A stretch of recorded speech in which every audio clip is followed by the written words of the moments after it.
How you guys doing? I'm Sokol, and I'm going to go over the tail section of the Blade 400.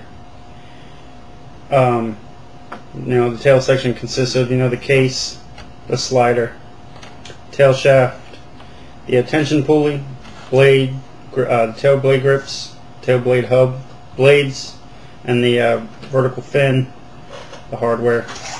Things you'll need is you'll need two Allen keys. I'm sorry, I don't know the size, I just know it fits.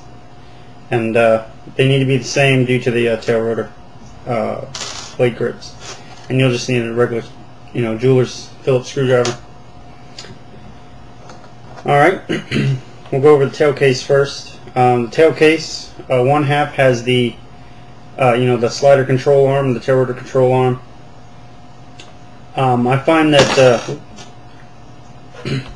this right here, since it's not mounted on both sides as the holding point, it's only mounted on one, that screw will bend. So eventually it'll make this here not exactly perpendicular with the tail shaft. Just beware of that. It caused vibrations for me, but it doesn't really, it's not a showstopper, but just be aware of that. On the inside you have a bearing. The other side also has a bearing within the case. The tail slider, I found that after a while you'll get some play in this tail slider here. So you can see mine has play.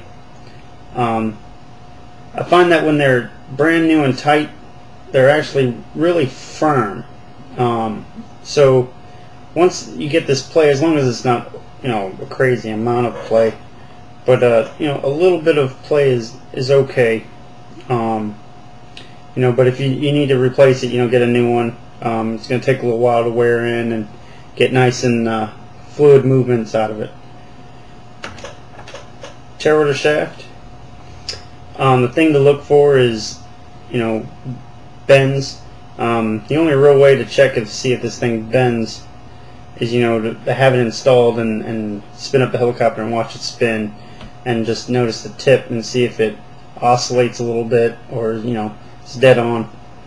I find the part that will bend will be right after the tail case. Put it through here for you. Where it will bend is like right up next to the tail case. There'll be a slight bend there, and sometimes it's unnoticeable. But once you spin out at a low speed, you'll see it. Once you go to a faster speed, it'll just turn into a vibration. Alright. Got the tail rotor pulley. These really don't go bad. I mean, some people even say they're really not needed. Got your blades. About everybody knows you're going to nick up these blades and get some grass stains. I've chopped off half a blade, and it actually flew just like if it had two full good blades. But it will create vibrations if you do got some nicks here, just because of the weight difference and the balance of them while they're spinning. But it's not too big of a deal, not too big of a showstopper, but it's good to maintain your blades here. If they get nicked up or cut up real bad, just replace them. They're real cheap. They're only like $2. And the vertical fin, there's not much due to this. Just 2 screws, screw it on. And then you got your hardware for your shaft. You got a spacer, and you got this piece here, in which what this piece does is it's a guide for the belt to keep it on the tail shaft gear.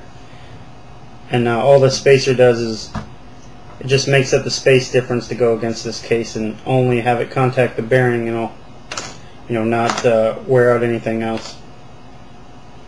Alright, go over the blade grips here.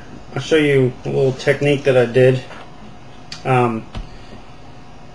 These little bearings inside, these are the only 2 bearings that are this size.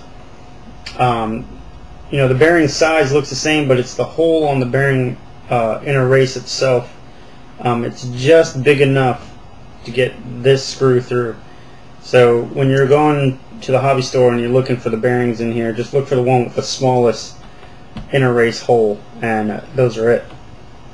Alright, now what I've found on this, the hub and the grip, is if you put it in there and you tighten everything down, you'll still have a little bit of play between the blades.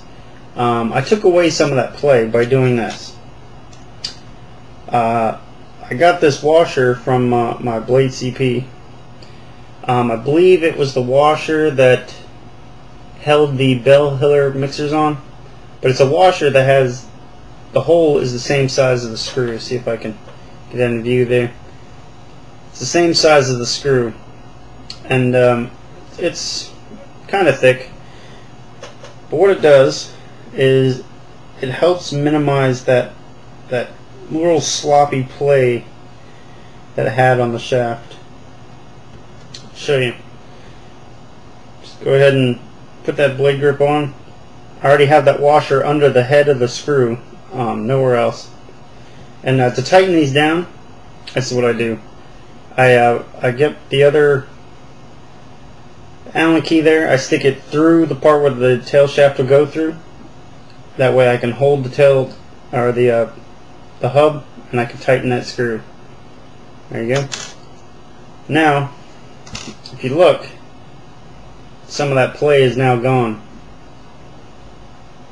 That's just a little mod I did. It doesn't, I mean, performance issues, I don't know if it really did anything.